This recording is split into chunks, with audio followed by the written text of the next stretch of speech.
Alright, so we're back at it again. As you guys saw in the end of the last video, the 240 made about 230 horsepower, which is fun. I just left it at the boost that it was on the wastegate because when you first start up a car, a lot of times it's nice to get all the bugs out.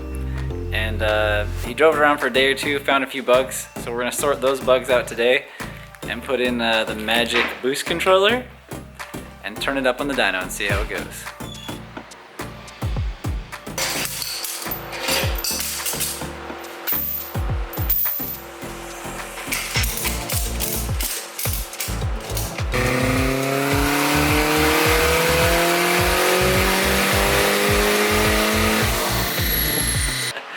Oh, we did pretty good. We turned the boost controller on to 10% duty. It made 4 more pounds of boost.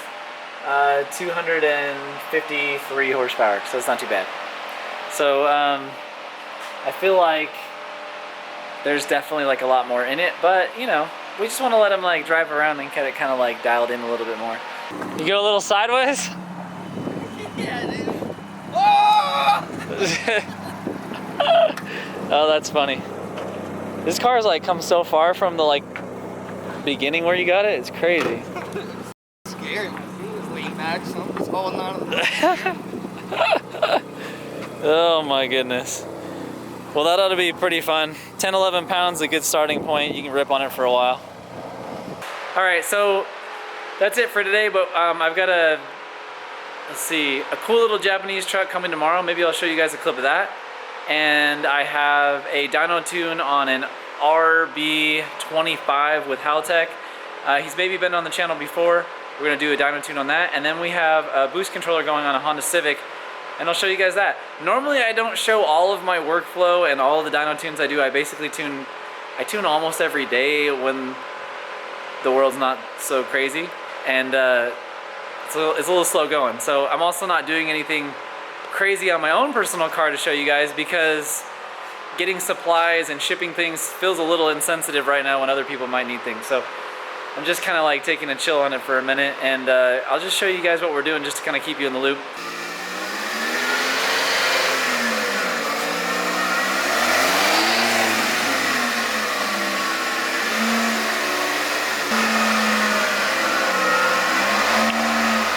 Corner weighted it, and these 3 corners were within a pound of each other. Dang, that's pretty close.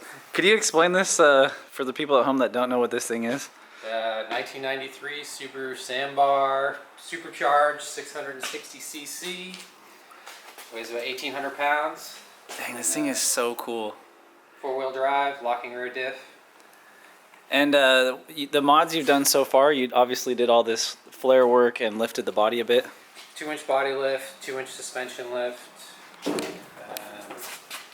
Dang, it's so cool. Tires, and then oh wow, this is the intercooler. Just added scoop for it. That's so funny because we talked about this last time. Oh my gosh, dude, you're so fancy. Yeah, man. I still am going to plate this area off here so that the scoop shoots directly into it, and I've got a fan coming in. I'm going to mount on here too. Okay. Dang, that's so cool. So it forces there directionally through the sideways intercooler. Basically, you're just limited on space, but still wanted to intercooler the charge. Yeah. That looks fantastic. I mean, it helps that you can CAD this all out and have a friend cut it out really quick. Yeah, you didn't even screw it together, just rivets. I mean, this is really like well made. It's pretty awesome. You made this other little valence piece back here to kind of make it look normal since after the body lift, right? Yep. To kind of fill in the space. Dude, all-wheel drive supercharged, so cool. And the engine's basically under this cover here. Man. And just like inside it's very small, but it's just like a little industrial truck. So fun. Electronically you added a few things. You've got like a wideband or what did you? Just a boost gauge. Boost gauge and then we've got which is sitting right here, which isn't mounted up, but it's fine.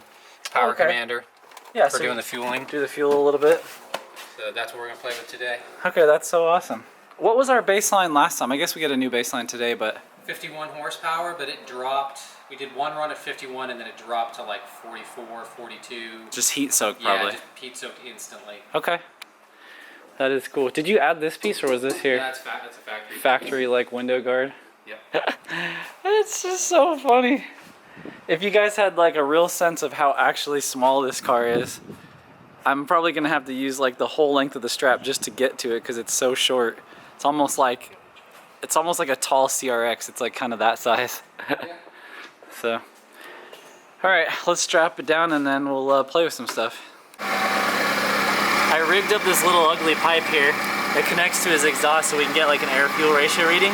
Usually we'd weld this into the physical pipe, but there's really like, it's basically like engine exit.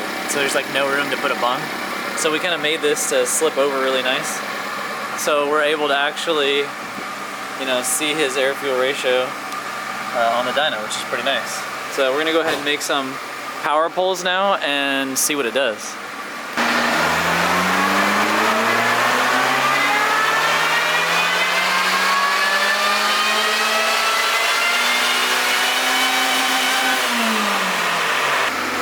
Okay, we're already making a little bit more horsepower with 55. I know it's kind of funny, but such a small little, you know, 660cc engine. But obviously the air fuel's like, whoa! So we'll fix that and see if it makes a little bit more.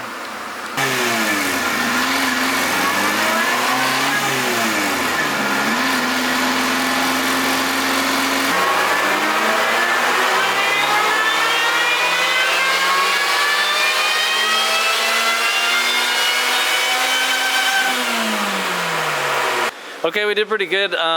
We made what, almost 15 more, and yeah, consistently 15 more. Because last time we had kind of a high one of like 51 horsepower, but in general it was more like 45. Yeah. Consistently, as soon as it got a little hot, and now we made pull after pull, and we're making 59 horsepower, which I know everybody's gonna think that's small potatoes, but in this small little buggy, every 10 or 15 horsepower matters kind of a lot. Huge difference. We gained 30% in power. Yeah, that's a ton. I mean, that's like the same as our Nissan Z's picking up like 30 or 40. It's relatively substantial. And still have exhaust and boost pulley and methanol injection to go. Wow, doing a whole bunch more. Well, cool, we'll have to keep this little pipe so that we can do some more custom air fuel testing. All right, well this thing's pretty sweet.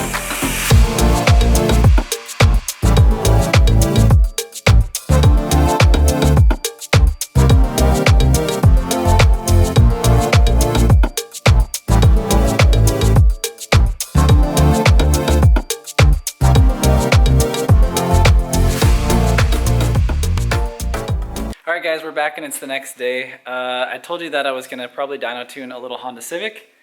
I can't remember if this has been on the channel before, but it might have been. It is a B16 head junkyard B18 bottom end that's just been cleaned up with some new rings. And today we're setting up boost by gear and the boost controller in general. We've only got a set of 550cc injectors, so our goal is to kind of max those out today and make sure everything is driving good so we can just go kind of like beat up on this thing for a little while. So we got him strapped down. We're gonna set his base timing. Always a good thing to do after you put a new motor in, obviously. And then we'll get cracking on the tune and we'll see what kind of crazy numbers it pulls on the dyno.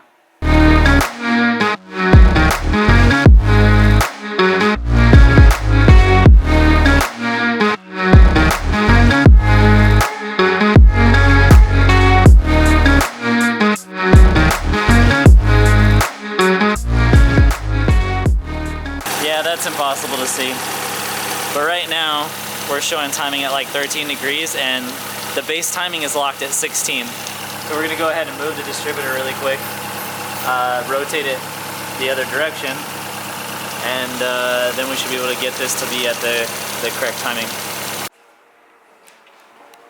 Alright, so we made like a base pull on the lowest boost that we get, which is like 3 or 4 pounds. And it's not making great power because it's super rich and doing weird things.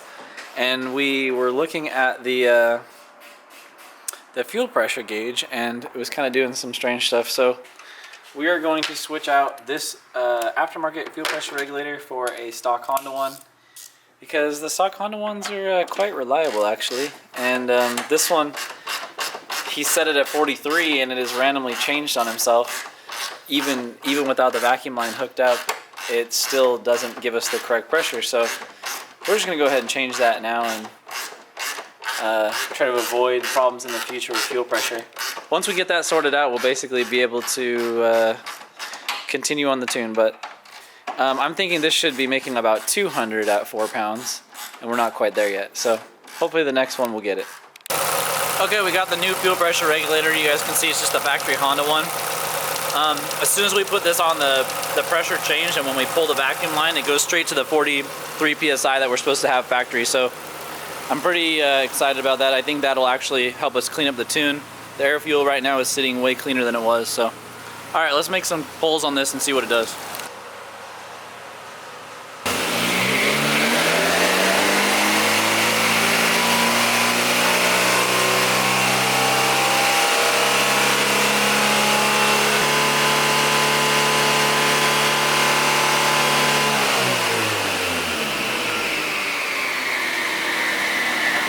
Well, dang it. Unfortunately, we weren't able to get this thing to go. It's got lots of oil. Really? It's got like a lot of oil. It's kind of odd. It was smoking so bad that we couldn't get a reading past the O2 sensor. It was just filling with oil smoke. So either the turbo went bad or the new motor has, you know, some kind of an issue. So, dang it. We'll have to reconvene next time. You win some, you lose some. All right, it's the next day, and we're on to the next car. We actually got Emerson's car. Emerson works here as a mechanic, and he has a 6262 powered K24, you know, lightly built TSX. We made, I think, 450 horsepower last time we tuned it, but he had a fuel pressure regulator go bad, so we're fixing the tune for the new regulator right now just to make sure everything's good, and just making sure it's solid and ready for him to drive with all his new parts. He put a few other things on. And we'll see how it goes. So let's get this one on the dyno right now and make a few dyno pulls and see how it does.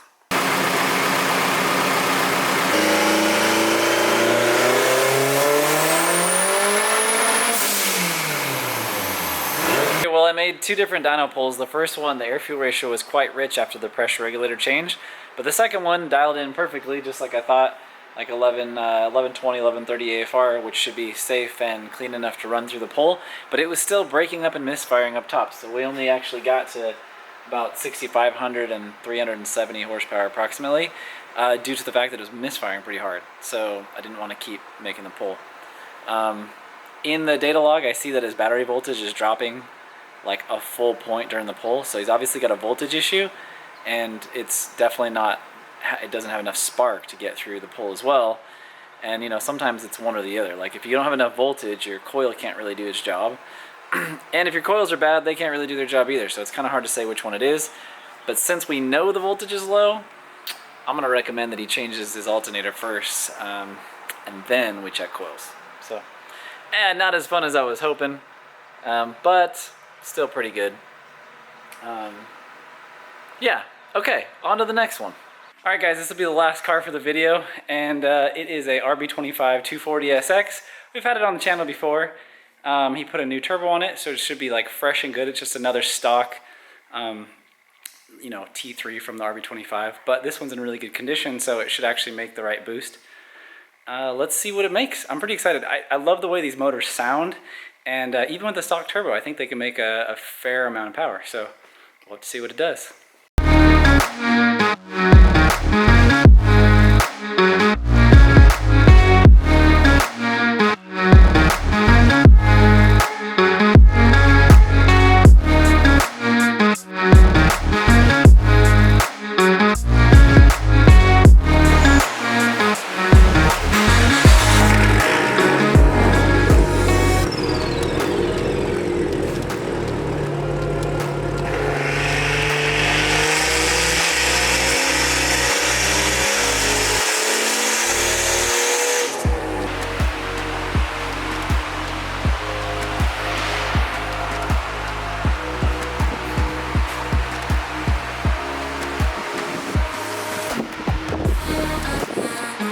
I told him, like, look, let's just put like a different turbo on it and it will be awesome. And you probably won't have this problem again because it's the second stock RB25 turbo he's blown up.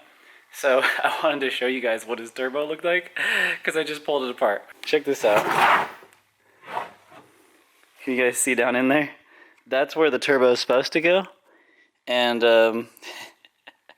there is no wheel in there at all. That's just the back of the broken like turbo components. Basically, it shot. You can see where it kind of grenaded and dented stuff. I just can't believe at such like low boost that it did that. Okay, it's the end of the day. I've been working pretty hard on getting the fittings and the turbo sorted out on the 240SX. And right before I'm going home, I decided to do this other thing really quick that has nothing to do with cars, but I thought I'd show you guys in case you're in a similar situation. It's pretty funny. Check this out. These are some old brake rotors that I've welded like a little insert in, and I'm painting them black. And in just a minute, I will show you what I'm doing with them.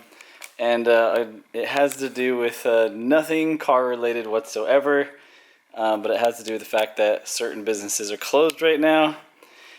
And, you know, I was desperate for a solution. So I'll have to show you what I'm doing with these. It's seriously ridiculous. Okay, so...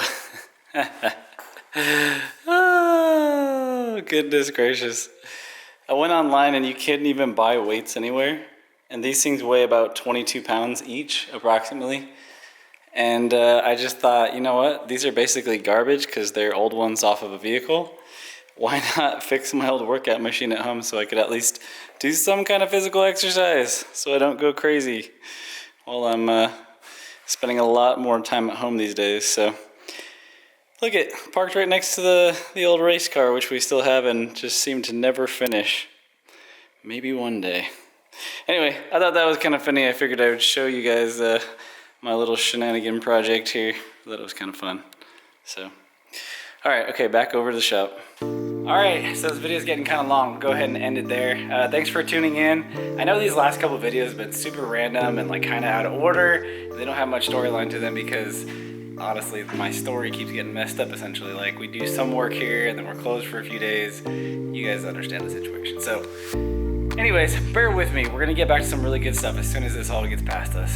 All right, take it easy. See you in the next video.